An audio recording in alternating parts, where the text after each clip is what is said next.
AP ప్రజలకు good news. కందిపప్పు బియ్యం విక్రయాల కౌంటర్లు ప్రారంభమయ్యాయి. నిత్యావసర సరుకుల్ని రాయితీపై అందించేందుకు ఎన్డీఏ ప్రభుత్వం చర్యలు చేపట్టింది. రైతు బజార్లో రాయితీపై బియ్యం, కందిపప్పు పంపిణీ కోసం ప్రత్యేక కౌంటర్లు ఏర్పాట్లు చేశారు మంత్రి నాదెండ్ల మనోహర్. విజయవాడ ఏపీఐఐసీ కాలనీలోని రైతు బజార్లో కౌంటర్ను ప్రారంభించారు మంత్రి నాదెండ్ల మనోహర్.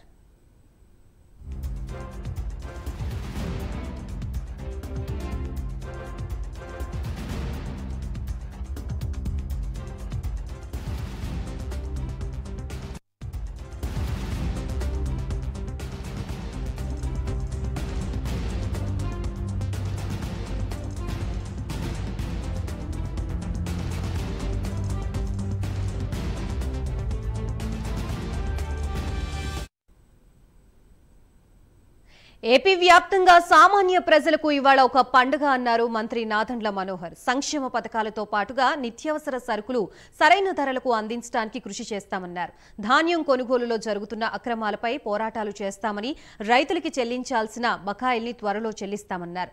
ధరల స్థిరీకరణకు సంబంధించి రాష్ట్ర వ్యాప్తంగా రీటైలర్స్తో సమీక్షించామని, అవుట్లెట్లలో కందిపప్పు బియ్యం అందిస్తున్నామన్నారు. రోజుకి 391 మెట్రిక్ టన్నుల బియ్యం, 125 క్వింటాళ్ల కందిపప్పు అందుబాటులో ఉంచామన్నారు.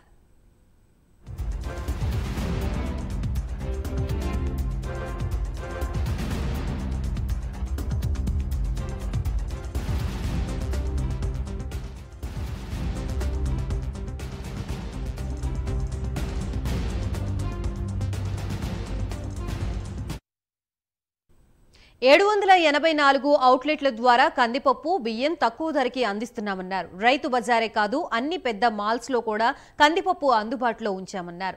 రాబోయే రోజుల్లో కందిపప్పు, మిల్లెట్స్, పంచదార, రాగి పిండి తక్కువ ధరకే ప్రజలకి అందజేస్తామన్నారు. బియ్యం కూడా బయట మార్కెట్ కన్నా తక్కువకే ఇస్తున్నామని, ప్రజలు ఈ అవకాశాన్ని సద్వినియోగం చేసుకోవాలని సూచించారు.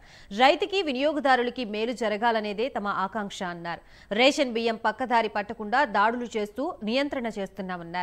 రైస్ మిల్లర్లు కూడా ప్రభుత్వానికి సహకరిస్తామని హామీ ఇచ్చారని, కాకినాడలోనే 249 మెట్రిక్ టన్నుల బియ్యం స్వాధీనం చేసుకున్నామని తెలిపారు. ఈ బియ్యం కుంభకోణంలో 5 ఐపీఎస్ ఆఫీసర్స్ పాత్ర ఉందని, విచారణ పూర్తయ్యాక తప్పకుండా చర్యలు తీసుకుంటామన్నారు. పీడీఎస్ బియ్యం పేదలకే అందాలన్నారు.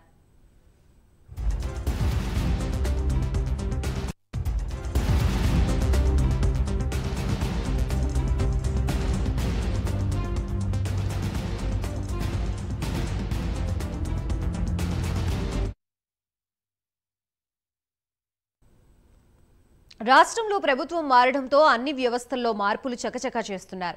రేషన్ బియ్యం అక్రమాలపై ఉక్కుపాదం మోపారు మంత్రి నాదెండ్ల మనోహర్.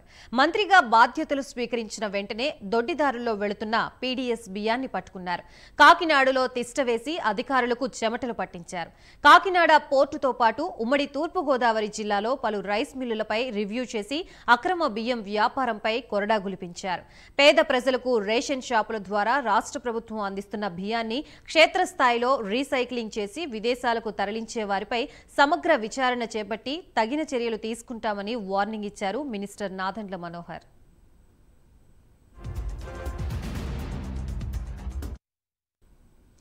మొదట పోర్ట్ ఏరియాలోని పలు గోదాముల్లో అధికారులతో కలిసి తనిఖీలు చేశారు. పలు రైస్ మిల్స్ నుంచి పీడీఎఫ్ బియ్యం తరలిస్తున్నట్లుగా గుర్తించారు. కాకినాడ పోర్టులో తిష్టవేసి ద్వారంపూడి కుటుంబం దౌర్జన్యంగా అడ్డగోలుగా సముద్రంలో ఓడలు కొనే స్థాయికి ఎదిగారంటూ ఆరోపించారు.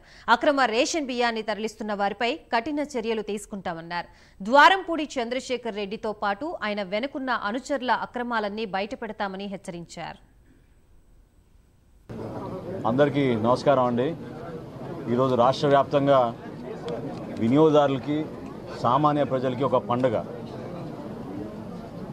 ముఖ్యమంత్రి గారి ఆదేశాలతో రాష్ట్ర వ్యాప్తంగా సామాన్యులకి అందుబాటులో ఉంచడానికి కోసం మా ప్రభుత్వం తీసుకున్న అనేక సంక్షేమ పథకాలతో పాటు వినియోగదారులకి నిత్యావసర సరుకులు సరైన ధరకు అందించాలనే ఒక ప్రయత్నం ఒక 10 రోజుల నుంచి మా డిపార్ట్మెంట్ అంతా కూడా కృషి చేశారు. అనేక ప్రాంతాల్లో రైతుల గురించి మేము కలిసినప్పుడు, వాళ్ళ సమస్యలు మేము అర్థం చేసుకున్నప్పుడు ఉప ముఖ్యమంత్రి గారు పవన్ కళ్యాణ్ గారు కాకినాడలో కూడా మేము రైతులకి ధాన్యం కొనుగోలు విషయంలో అన్యాయం జరుగుతున్న దానిపైన ఆ రోజు కూడా మేము పోరాటాలు చేసాం. కనీస మద్దతు ధర అనే 2 అంశాలపైన రైతుకి ఎక్కడ అన్యాయం జరగకూడదని చెప్పి కార్పొరేషన్ ద్వారా రుణాలు తీసుకుని 1650 కోట్లు బకాయిలు రైతులకు చెల్లించకుండా వెళ్ళిపోయింది. అయినా కానీ ఇంత క్లిష్ట పరిస్థితుల్లో ఆర్థిక ఇబ్బందుల్లో గౌరవ ముఖ్యమంత్రి గారి చొరవతోటి, ఉప ముఖ్యమంత్రి గారు చూపించిన చొరవతోటి 1000 కోట్ల రూపాయలు తక్షణమే ఆర్థిక సాయం ఏదైతే రైతులు మేము చెల్లించాలో 1600 కోట్ల నుంచి 1000 కోట్ల రూపాయలు మేము ఆల్రెడీ చెల్లించాం. ఇంకొక 600 కోట్ల రూపాయలు త్వరలోనే చెల్లించాల్సిన అవసరం ఉంది. అది కూడా చెల్లిస్తాం.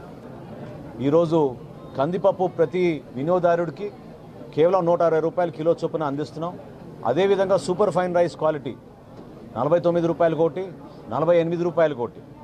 ఆ రైస్ కూడా ప్రతి ఒక్కరికి అందుబాటులో ఉంచేటట్టు రోజుకి 391 క్వింటాళ్ళు మెట్రిక్ టన్నులు దాదాపు మాకు ఉన్న స్టాక్ని మేము బేస్ చేసుకుని రాష్ట్ర వ్యాప్తంగా ఈ రోజున 125 క్వింటాళ్ళ కందిపప్పు ప్రతిరోజు అందుబాటులో ఉంచేటట్టు మేము ఒక నిర్ణయం తీసుకుని వినియోగదారులకు అందిస్తున్నాం.